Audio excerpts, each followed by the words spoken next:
আসসালামু আলাইকুম সুপ্রিয় ছাত্রছাত্রীবৃন্দ, আশা করি করোনাকালীন সময়ে তোমরা সবাই ভালো আছো। আজ আমি ক্লাস নিতে আছি ইতিহাসের প্রভাষক মোহাম্মদ আব্দুল জলিল। আজ তোমাদের আলোচনা করব তোমাদের এই যে পরীক্ষা নেওয়া হবে, এই পরীক্ষা সম্পর্কে কি কি কোশ্চেন আজকে আলোচনা করব। ফরাজি আন্দোলন নেতাকে অথবা ফরাজি আন্দোলন কার নেতৃত্বে গড়ে ওঠে? হাজী শরীয়তুল্লাহর নেতৃত্বে ফরাজি আন্দোলন গড়ে উঠছিল। তারপরে দ্বিতীয় কোশ্চেন, 2 নম্বর কোশ্চেন, ফরাজি আন্দোলন বলতে কি বুঝো? পলাশী যুদ্ধের পর এদেশের রাজনৈতিক ক্ষমতা ইংরেজদের হাতে চলে যায়। তখন এদেশের রাজনৈতিক ক্ষমতা চলে যাওয়ার পরে এদেশের মুসলমানদের অর্থনৈতিক অবস্থা দিন দিন একবারে শোচনীয় পর্যায়ে চলে যাইতে থাকে। তখন তারা মুসলমানদের অবস্থা, আর্থিক অবস্থা অবনতির দরুন তারা শিক্ষার থেকে অনেক দূরে সরিয়ে চলে যাইতে থাকে। শিক্ষার থেকে দূরে সরিয়ে যাওয়ার দরুন তাদের মধ্যে নানা রকমের কুসংস্কার ঢুকে পড়ে মুসলমান সমাজে, যেমন পীর পূজা, কবর পূজা, দরগা জিয়ারত, এগুলা মুসলমানদের মধ্যে ঢুকে পড়ে। হাজী শরীয়তুল্লাহ তখন ইহাদের দেখিয়া দুঃখ অনুভব করেন এবং ইহাদের উন্নতির জন্য তিনি আত্মনিয়োগ করেন। তিনি তখন এই দেশে ফরাজি সংস্কার আন্দোলন শুরু করেন। ফরাজি আরবি বহুবচন ফরাইজ, অর্থাৎ ফরজ শব্দ থেকে এর উৎপত্তি। এর অর্থ অবশ্য করণীয় বা পালনীয়। পবিত্র কোরআন এবং হাদিসের শিক্ষার আলোকে মুসলমানদের ধর্মীয় এবং সামাজিক জীবন প্রতিষ্ঠা করাই হইতেছে ফরাজি আন্দোলনের মূল লক্ষ্য উদ্দেশ্য। দ্বিতীয় লক্ষ্য উদ্দেশ্য হইতেছে অত্যাচারী জমিদার, নীলকর, মহাজনদের জুলুম থেকে মুসলমানদের রক্ষা করা। তৃতীয় উদ্দেশ্য হইতেছে ফরাজি আন্দোলনে তাদের অধিকার এবং কর্তব্য সম্বন্ধে সচেতন করে তোলা। তাহলে দ্বিতীয় কোশ্চেনও আমরা বুঝলাম ফরাজি আন্দোলন বলতে কী বুঝো। তৃতীয় কোশ্চেন, ফরাজি আন্দোলনে হাজী শরীয়তুল্লাহর ভূমিকা আলোচনা করো। হাজী শরীয়তুল্লাহ প্রথমে নীরবে ফরিদপুর জেলার গ্রামে গ্রামে যাইয়া ফরাজি আন্দোলনের নীতি আদর্শ প্রচার করতে থাকে। অতি অল্প দিনের মধ্যেই দেখা গেছে ফরাজি আন্দোলনের ব্যাপক প্রসার শুরু হয়। তার নিজ জেলা ফরিদপুর জেলা ছাড়িয়েও তারপরে বাংলাদেশের আনাচে কানাচে ফরাজি আন্দোলনের সদস্য হইতে থাকে।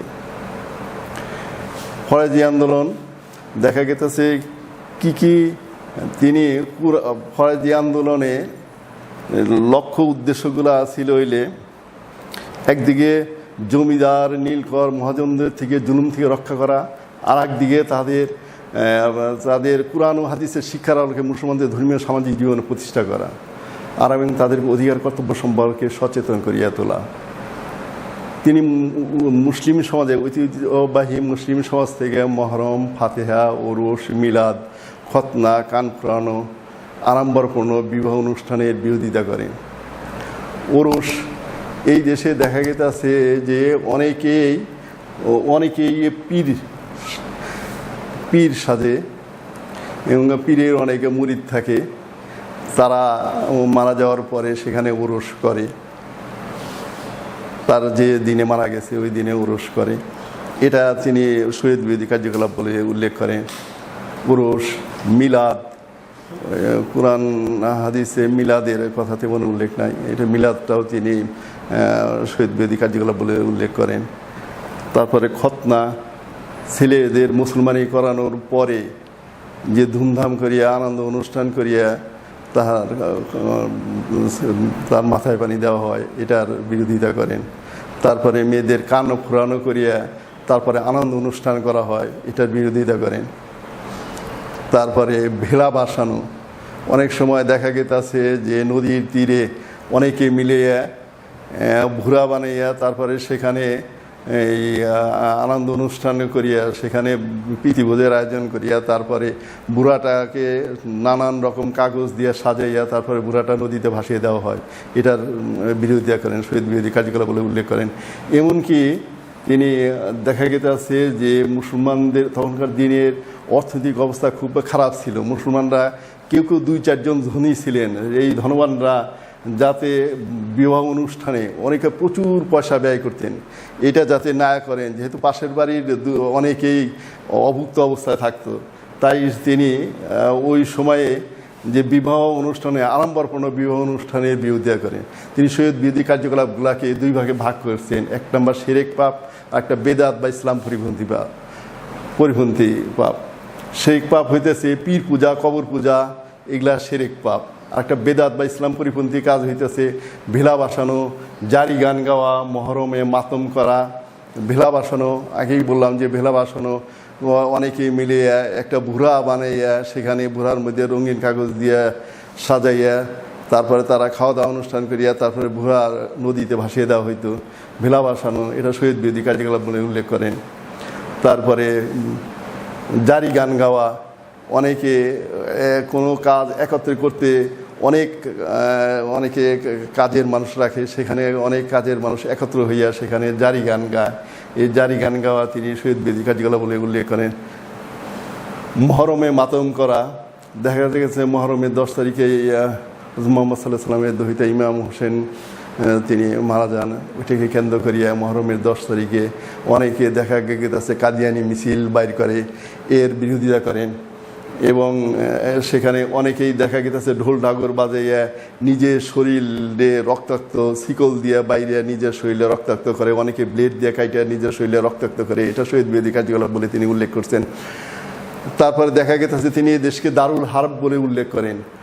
দারুল হার্ব তখন এই দেশ যে কোনো যদি মুসলিম রাষ্ট্র বিদেশি বিধর্মীয় লোক আসিয়া সেই মুসলিম রাষ্ট্র শাসন করে, সেই রাষ্ট্রকে দারুল হার্ব বলে।